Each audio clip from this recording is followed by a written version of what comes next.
ব্ৰহ্মপুত্ৰৰ বালিচৰত আছোঁ। এই ব্ৰহ্মপুত্ৰক লৈয়ে কত কাহিনী কোৱা হয়। ব্ৰহ্মাৰ মানস পুত্ৰই আছিল এই ব্ৰহ্মপুত্ৰ, আৰু এই ব্ৰহ্মপুত্ৰকে বোৱাই আনিছিল পৰশুৰামে।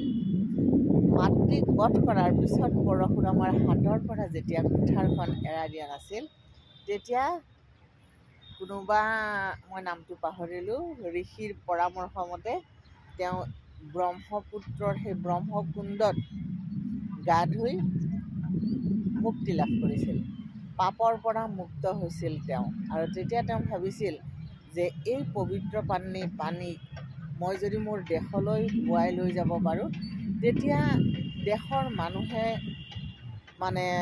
কেতিয়াবা বাধ্য হৈ কিছুমান পাপ কৰিব লগা হয়, যেনেকৈ পৰশুৰামে পিতৃৰ বাক্য পালন কৰিবলৈ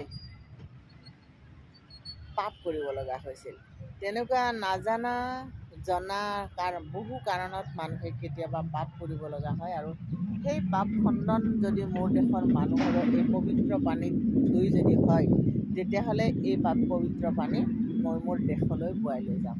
আৰু তেনেকৈ তেওঁ বোৱাই আনিছিল এই ব্ৰহ্মপুত্ৰৰ পানী। কিন্তু কামাখ্যা মাৰ ওচৰ পাওঁতে ব্ৰহ্মপুত্ৰক তেওঁ কৈছিল যে তুমি ইয়াতে অকণমান ৰৈ দিয়া, মই মাক সেৱা এটা কৰি আহোঁ। কিন্তু নতুনকৈ বৈ অহা ব্ৰহ্মপুত্ৰই পৰশুৰামৰ কথা নুশুনিলেহেঁতেন। প্ৰবাদ মতে ব্ৰহ্মপুত্ৰই কথা নুশুনিলে আৰু তেওঁ আনন্দ মনেৰে বৈ থাকিল।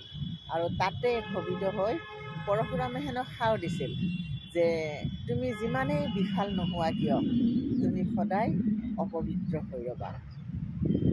তাতে দুখিত হৈছিল ব্ৰহ্মপুত্ৰ, আৰু বাৰে বাৰে মিনতি কৰিছিল যে মোৰ এই ভুলৰ ক্ষমা কৰি দিয়া। আৰু তেতিয়া তেওঁ কৈছিল যে অশোকাষ্টমীৰ দিনাখন ইয়াতে গংগাৰ মিলন হ'ব, আৰু সেইদিনা তুমি পবিত্ৰ হৈ পৰিবা, আৰু সেইদিনা এই নদীৰ পানীত গা ধুলে গংগাৰ দৰে পবিত্ৰ হৈ যাব সকলো। আৰু ইয়াতে মানুহে যদি মানস কৰে বা অস্থি আদি অৰ্পণ কৰে, তেতিয়াহ'লে আপোনাৰ ত্ৰিবেণী সংগমক নগ'লেও হ'ব, ইয়াত দান কৰিলে যি ফল লাভ কৰিব সেই ফল হ'ব পৰম ফলপ্ৰাপ্তি। গতিকে ব্ৰহ্মপুত্ৰক লৈ নানান ধৰণৰ কথা আছে, নানান ধৰণৰ আখ্যান আছে।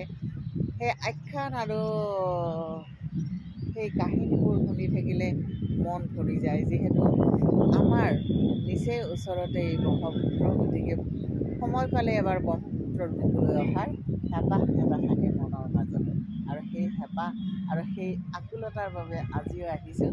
প্ৰায়ে আহোঁ মই ব্ৰহ্মপুত্ৰৰ এই বালিচৰলৈ।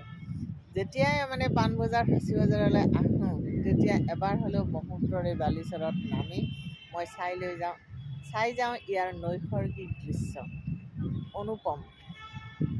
আৰু এতিয়া কিন্তু চাৰিওফালে চৰকাৰে বহুত কিবা কিবি কৰি আছে, লাহে লাহে হয়তো বেলেগ ধৰণৰ পৰিৱৰ্তন এটা হ'ব ব্ৰহ্মপুত্ৰৰ বুকুত।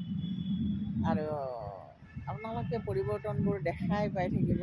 আমাৰ ধৰক 86-ৰ পৰা মই গুৱাহাটীত আছোঁ, আৰু তেতিয়াৰ গুৱাহাটীৰ পৰিৱেশ, তেতিয়া ব্ৰহ্মপুত্ৰৰ পৰিৱেশ আৰু আজি বহুত পৰিৱৰ্তন। গতিকে কিছু ধৰি ৰখাৰ চেষ্টা কৰিছোঁ। শুভ সন্ধিয়া।